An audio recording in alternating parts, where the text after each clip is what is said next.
Right now, nearly 15 billion miles from Earth, a spacecraft built in the 1970s is sitting in a place so cold that the vacuum of space itself has no real temperature to speak of. And it is still somehow alive. Not alive in a biological sense, obviously, but alive in every way that matters for a machine. It is still generating power. It is still pointing its antenna back toward a planet it left nearly 50 years ago. It is still sending data across a gap so vast that its signals, traveling at the EI speed of light, take more than a full day to arrive.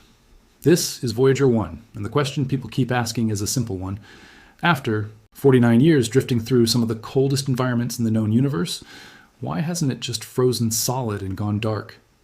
The short answer is that Voyager 1 was never actually depending on the sun to keep it warm in the first place, and understanding why changes the entire way the story makes sense. But the full answer involves a genuinely fascinating piece of engineering, a slow-motion crisis that NASA has been carefully managing for decades, and a set of decisions being made right now in 2026. THET will determine how much longer humanity's most distant machine keeps talking to us at all. Let's start with where Voyager 1 actually is, because the numbers alone are hard to fully process. The spacecraft launched from Earth in 1977, and it has been moving outward ever since, currently traveling at roughly 35,000 miles per hour, or about 56,000 kilometers per hour. It crossed the boundary of our solar system's heliosphere years ago, entering interstellar space, the region beyond the reach of the sun's solar wind, and it continues moving outward at a rate of about 3.5 astronomical units every year, with 1 astronomical unit being the distance between the Earth and the sun, roughly 93 million miles. Voyager 1 is now the most distant human-made object in existence, farther from Earth than any spacecraft, satellite, or probe humanity has ever built. At that distance, the sun is no longer a warm, dominant presence in the sky. It is just another star, a bright point of light among countless others, providing essentially no usable heat or light to a spacecraft that far away. This is the first thing that trips people up when they picture Voyager 1 out there. We tend to imagine cold as something that happens to you when you're away from a heat source, the way a room gets cold when you turn off a heater. But Voyager 1 was never designed to rely on sunlight for either power or warmth in the first place. If it had been, the mission would have ended decades ago, somewhere out past Jupiter or Saturn, long before it ever had the chance to leave the solar system at all. Instead, Voyager 1 carries its own power source, one that generates heat and electricity internally, independent of sunlight entirely. This is called a radioisotope thermoelectric generator, usually shortened to RTG, and it is genuinely one of the cleverest pieces of engineering built into the spacecraft. Inside the RTG is a quantity of plutonium-238, a radioactive isotope that naturally decays over time, releasing heat as a byproduct of that decay process. This isn't a nuclear reactor in the sense of a controlled chain reaction. It's a much simpler, much more reliable process, essentially harnessing the natural, steady heat given off as radioactive material break haze down on its own. That heat is then converted into electricity using thermocouples, devices that generate a small electrical current. Whenever there is a temperature difference across them, in this case between the hot plutonium core and the cold exterior of the spacecraft exposed to space. This design is exactly why Voyager 1 has been able to survive as long as it has. It doesn't need sunlight. It doesn't need to be near anything at all. As long as the plutonium inside its generator continues to decay, and it will continue decaying for a very long time, since plutonium-238 has a half-life of roughly 88 years, the RTG keeps producing both heat and electrical power, keeping critical components warm enough to function even in the near absolute cold of interstellar space. But here's the part of the story that doesn't get talked about nearly as often, and it's the part that actually explains why this question is even worth asking in 2026 specifically, rat her, than simply being settled science from decades ago.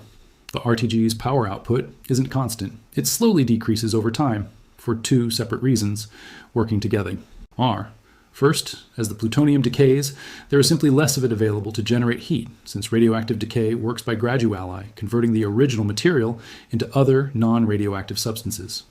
Second, the thermocouples themselves, the components responsible for converting that heat into usable electricity, degrade slightly over time as well, becoming somewhat less efficient at their job the longer they operate.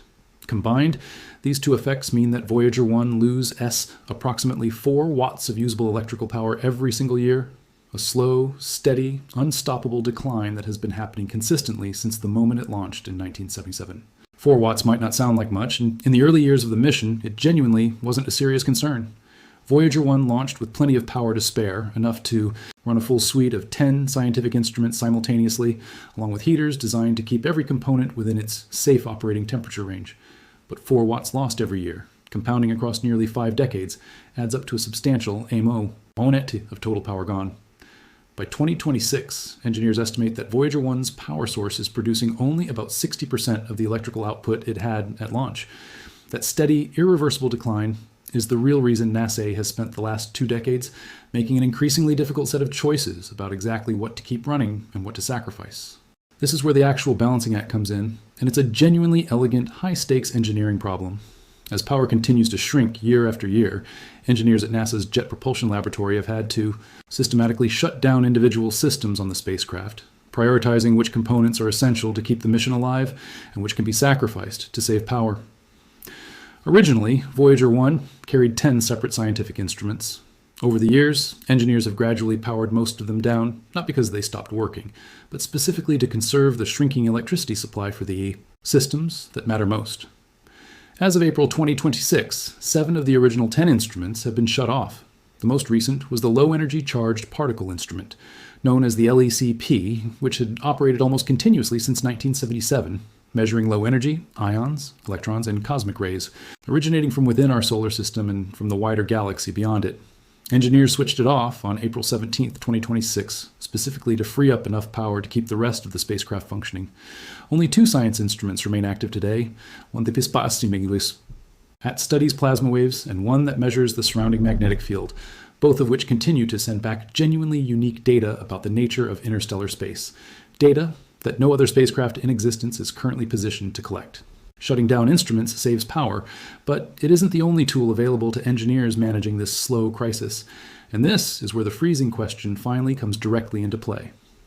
Alongside the scientific instruments, Voyager 1 also carries a network of small electric heaters distributed throughout the spacecraft, whose entire job is to keep sensitive components within a safe temperature range. As power has become increasingly scarce, engineers have made the calculated decision to switch off many of these heaters as well, allowing parts of the spacecraft to grow far colder than they were ever originally designed to tolerate, purely in order to free up enough remaining electricity to keep the spacecraft's most essential systems running at all. The results of this strategy have been remarkable and honestly a little surprising even to the engineers themselves. Voyager 1's ultraviolet spectrometer instrument, for example, was originally designed with a minimum safe operating temperature of about minus 35 degrees Celsius or minus 31 degrees Fahrenheit. After TIA's heater was switched off as part of ongoing power conservation efforts. The instrument's actual operating temperature dropped far below that original limit, eventually reaching below minus 79 degrees Celsius, or roughly minus 110 degrees Fahrenheit, the coldest temperature that particular instrument has ever experienced. And yet, remarkably, it kept working, continuing to collect and transmit usable scientific data despite operating at conditions dramatically colder than anything it was ever tested for before launch. Similar stories have played out across other instruments on both Voyager spacecraft. On Voyager 2, the twin spacecraft launched the same year as Voyager 1, engineers shut off the heater, keeping its cosmic ray subsystem warm, and that instrument continued functioning at around minus 59 degrees Celsius, roughly 15 degrees colder than its original tested design limits. On Voyager 1, one of the instrument's mechanical components, a stepping motor responsible for physically rotating part of the science payload, had performed flawlessly for nearly 49 years and more than 8.5 million individual steps. When engineers turned off its supplemental H heater to save additional power, its temperature dropped to about minus 62 degrees Celsius, and it simply kept working exactly as it had before.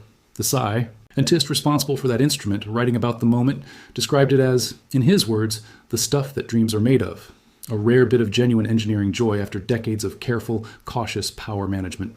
So why haven't these components simply failed outright at such extreme cold? Part of the answer comes down to conservative engineering margins built into the original 1970s design. Engineers building spacecraft destined for multi-decade missions in deep space have always known that components need to handle conditions considerably harsher than their nominal design specifications suggest, because space environments are inherently unpredictable, and because replacing or repairing any of them after launch is completely impossible. As a result, many components on Voyager 1 were built using materials and designs capable of tolerating far more extreme conditions than their official rated specifications implied. essentially baked-in safety margin that nobody could fully test on the ground before launch, but which has turned out, decade after decade, to be considerably larger than engineers originally assumed. But conservative engineering margins alone don't explain everything, and this is where the real, ongoing risk in the story comes into focus. The risk that actually keeps engineers awake at night in 2026. Not every component on Voyager 1 can simply be allowed to freeze without consequence. The spacecraft's ability to communicate with Earth at all depends on keeping its large dish antenna precisely pointed in our direction. Hat pointing is controlled using a set of small thrusters that periodically fire tiny bursts of propellant to make minute adjustments to the spacecraft's orientation. Those thrusters run on a fuel called hydrazine, and hydrazine, along with the tubing and valves that carry it through the spacecraft, must be kept above a certain minimum temperature, or it risks freezing solid inside the fuel lines. If that happens, the consequences would likely be irreversible. A frozen or cracked fuel line could permanently disable the thrusters responsible for keeping the antennae aimed at Earth, and once that pointing is lost, there would be no way to recover it. Voyager 1 would likely continue existing, continue drifting outward through interstellar space, and continue technically functioning in some limited sense, but it would no longer be able to communicate with Earth, effectively ending the mission for good, even if the spacecraft itself kept operating internally for years afterward. This is the actual balancing act NASA's engineers are managing right now, and it's considerably more delicate than simply deciding which instruments to shut off. Every additional watt of power freed up by turn. Aying off an instrument or a heater buys the spacecraft more operational time overall, but it also risks allowing more of the spacecraft to drop toward that critical freezing threshold for the hydrazine fuel system. Push too aggressively toward power conservation, and you risk freezing the very system that TS the spacecraft talk to Earth at all. Move too cautiously, preserving heaters and instruments longer than necessary, and you burn through the shrinking power supply faster, shortening the mission's overall lifespan instead. Engineers have to walk a narrowing line between these two competing failure modes, running out of usable power entirely on one side, and freezing the fuel system beyond recovery on the other, with the safe operating space between those two outcomes growing smaller with almost every passing year. None of this happened by accident or improvisation. Years before the current power crunch became urgent, the science and engineering teams responsible for the Voyager missions sat down and deliberately planned out an entire sequence of shutdowns in advance, carefully deciding which instruments and systems mattered most, and in what order less critical systems could be sacrificed, as available power continued shrinking. That kind of long-term planning, mapped out years or even decades ahead of when it would actually be needed, reflects just how seriously NASA has taken the challenge of keeping these two spacecraft functioning for as long as physically possible, squeezing every remaining year of useful operation out of a power source that has been quietly, predictably fading since the moment both spacecraft left Earth in 1977. There's also an unusual bright spot in this otherwise steady story of decline, and it's happening right now in the middle of 2026. Engineers have been developing a new strategy, informally nicknamed the Big Bang, designed to recover some additional U-WZ-B. The power from the spacecraft's aging systems, potentially buying both Voyager missions meaningfully more operational time than previously expected. The plan is being tested first on Voyager 2, since it currently has slightly more power margin to work with, and is somewhat closer to Earth, making it the safer spacecraft to experiment on if any of the unexpected happens. Testing on Voyager 2 is planned for May and June of 2026. If those tests go well, engineers intend to attempt the same fix on Voyager 1 no earlier than July of 2026. If successful, there's and a possibility that some previously shut down instruments, potentially including the recently disabled low-energy charged particle instrument, could eventually be switched back on, giving the mission a genuine, if modest, second wind after years of steady, one-directional decline. It's worth pausing to appreciate just how extraordinary it is that any of this is even a live, ongoing conversation in 2026 at all. Voyager 1 was originally designed for a primary mission lasting around 4 years. Ours focused mainly on flying past Jupiter and Saturn and sending back detailed images and data from those encounters. Nobody involved in building the spacecraft in the 1970s seriously expected it to still be operational, let alone still returning meaningful scientific data nearly 50 years later from a region of space so far beyond the original mission's scope that it required an entire a new category of science to even properly describe. The study of the interstellar medium itself, the thin, diffuse material that exists in the vast space between star systems. Voyager 1 and its twin, Voyager 2, remain the only spacecraft humanity has ever aided that are far enough from Earth to directly sample and measure that environment firsthand, making every additional year of operation genuinely irreplaceable scientific data that cannot currently be gathered any other way. Eventually, and this part is simply an unavoidable fact of physics rather than a design flaw, the RTG's power output will continue declining until it can no longer support even the most minimal set of systems required to keep the spacecraft communicating with Earth. Based on current power trends, engineers generally expect this to happen sometime in the early 2030s, though the exact date depends heavily on decisions made between now and then, including how successful efforts like the Big Bang Power Recovery Plan turn out to be. When that final shutdown eventually happens, Voyager 1 won't explode, crash, or dramatically break apart. It will simply go quiet, its transmitter no longer able to draw enough power to send a signal strong enough to reach Earth across billions of miles of empty space. The spacecraft itself, Weaver, will continue existing and continue moving outward through the galaxy, essentially forever. A small, silent, human-made object drifting through interstellar space long after every person who worked on its design, construction, and decades-long operation has passed away, carrying the famous golden record, a phonograph disc containing sounds, images, and greetings intended to represent humanity to any other intelligence that might one day encounter it, however unlikely that may be. So the honest answer to why Voyager 1 hasn't frozen after 49 years in space isn't really a single, simple fact. It's the combination of a self-contained, internally generated power and heat source that never depended on the sun in the first place, decades of conservative engineering margin built in far beyond official specifications, and an extraordinarily careful, deliberately planned campaign of gradual, deliberate sacrifice, switching off instruments and heaters one by one in a carefully considered order, specifically to preserve just enough warmth and power in exactly the right places to keep the spacecraft's fuel lines from freezing and its antenna pointed steadily back toward the small, increasingly distant planet where its entire journey began.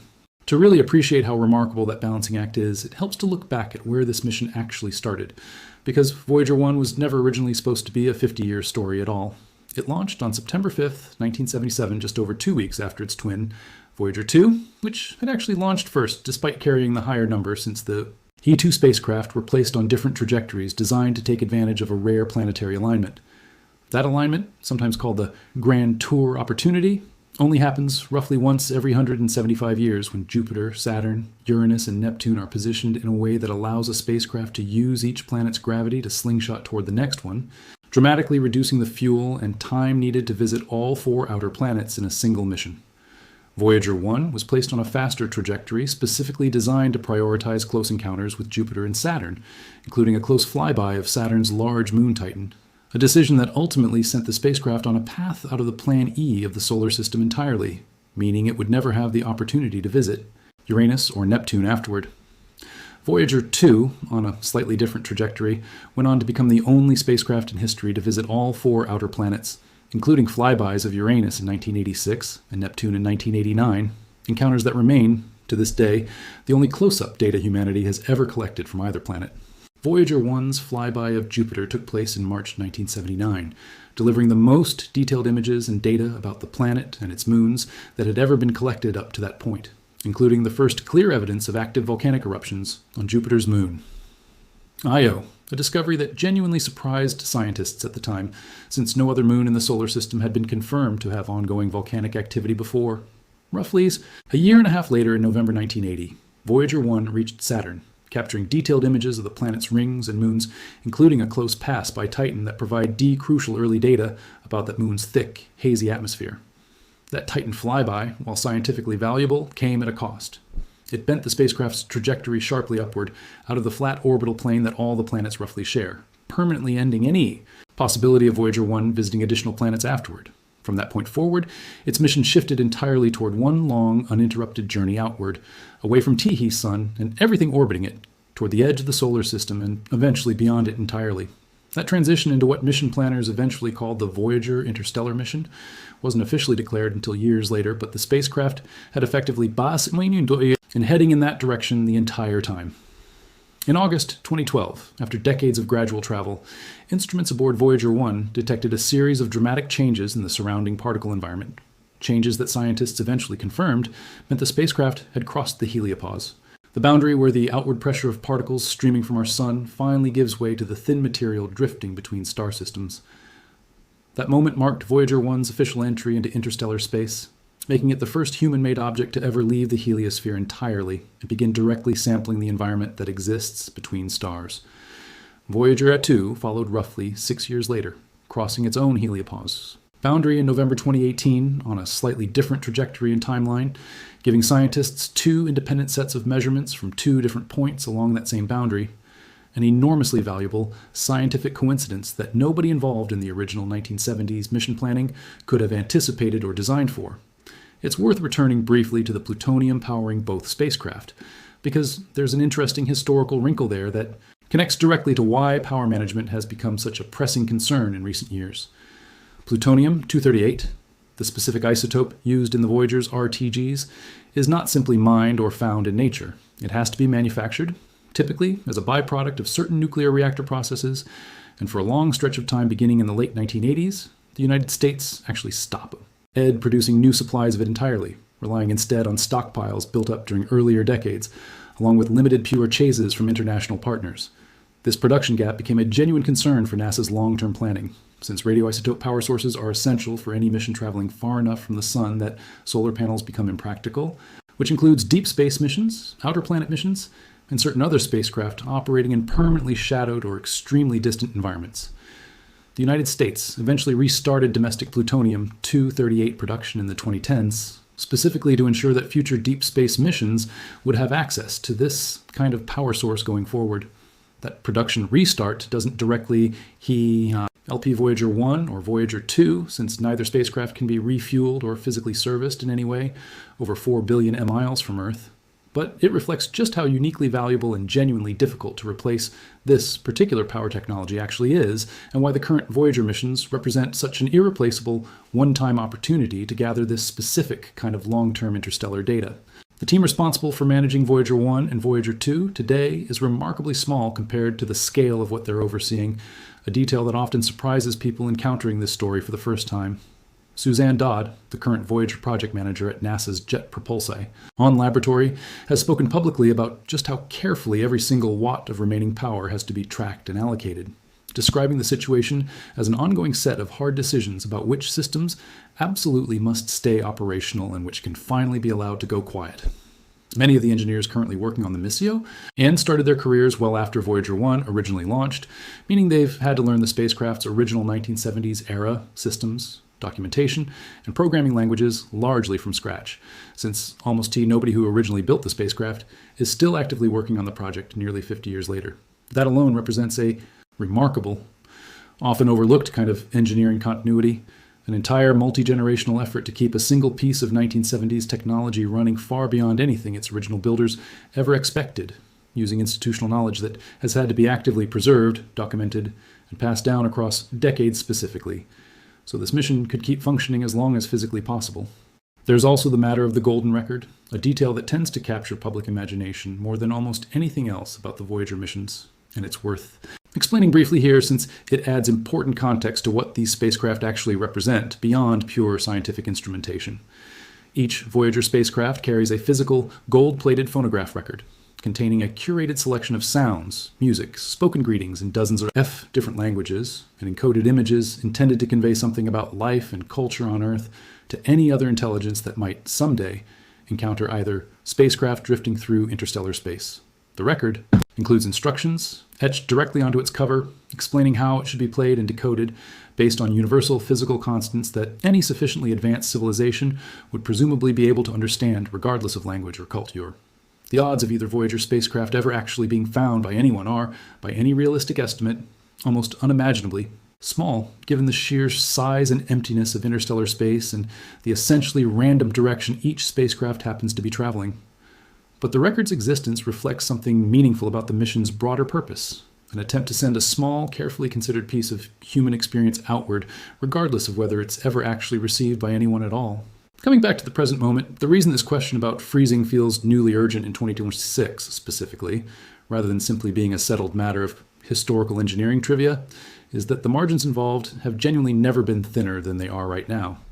Every year that passes brings both spacecraft closer to the point where remaining power simply won't be enough to keep the antenna pointed, the transmitter powered, and the fuel lines warm enough to avoid freezing all at the same time. The decisions being made by NASA's engineering team this year, including the recent shutdown of the low-energy charged particle instrument in April and the upcoming Big Bang power recovery tests planned for the following months, represent some of the most consequential choices in the mission's entire history, precisely because there is so little remaining margin left to absorb any mistake. A single miscalculation, an unexpected additional temperature drop, or a system that fails to perform as well as hoped at these extreme, far beyond specification conditions could end meaningful communication with either spacecraft considerably sooner than current projections suggest.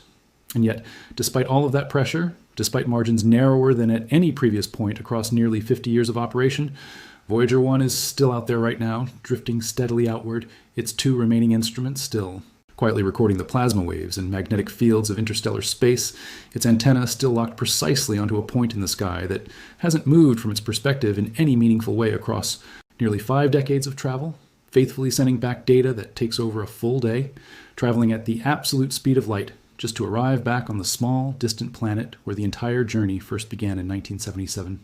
Even communicating with the spacecraft at all at this point requires enormous, purpose-built infrastructure back here on Earth. Voyager 1 signals are received using NASA's Deep Space Network, a system of massive dish antennas, some more than 200 feet across, located at 3 widely SPA-ED sites around the world, positioned specifically so that at least one facility is always able to see the spacecraft as the Earth rotates. By the time Voyager 1's radio sig now actually reaches one of those dishes, after traveling across more than 15 billion miles of empty space, it has become extraordinarily faint, measured in fractions of a billionth of a watt, weaker than many everyday household signals by an almost incomprehensible margin. Recovering usable data from a signal that faint requires extremely sensitive receiving equipment and careful, precise pointing, since even a small aiming error at that distance translates into missing Teehee spacecraft signal entirely. Every successful data return from Voyager 1 today repar a sense of genuinely impressive coordinated effort between the aging spacecraft itself and the ground-based infrastructure built specifically to keep listening for it. It hasn't survived because deep space is somehow less cold than we assume. It has survived because a group of engineers, many of them working on this exact problem faux R their entire careers, have spent nearly 5 decades making precise, carefully calculated decisions to keep it alive, 1 watt and 1 degree at a time.